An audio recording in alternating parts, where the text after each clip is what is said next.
tunapowekeza maana yake tunamaanisha hivi ndio uwekezaji, na huu ndio uwekezaji. Kama unavyoona watu namna ambavyo wanafanya mambo, namna ambavyo tunawekeza. Mama yangu mwenyewe anacheza na kuku wake mwenyekiti. Namna hiyo jamani. Angalia uwekezaji. Angalia huko jamani.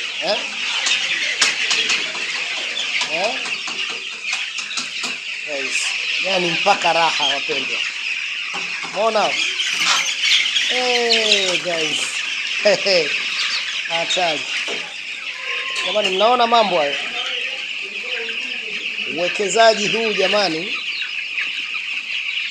Asante. Mungu asante. Kwa kweli. Unaona jinsi mambo yanavyokuwa. Uwekezaji unavyokwenda. Huyu ni mwenyekiti wa kikundi. Ndio mambo anavyofanya mwenyekiti wangu wa umoja jamani. Eneo ni kubwa.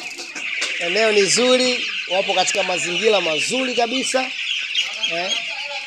Unaona namna ambavyo ilivyo. Na huku unavyoona kwa huko mbele huko, hilo ni bwawa la samaki. Sema kwa sababu muda umeenda na ni usiku, kuna siku tutakuja kuchukua vizuri jamani, tuone, tuje tujifunze. Tutakuwa na shamba darasa. Haya ndo maeneo yenyewe kama tunavyoona. Tatakiwa siku tuje watu, tualike watu muje mjifunze jinsi ya ufugaji. Muone watu wanavyofuga. Yaani huku ni ufugaji kwenda mbele. Yaani ni ufugaji wa hali ya juu sana. Yes. Kweli kabisa.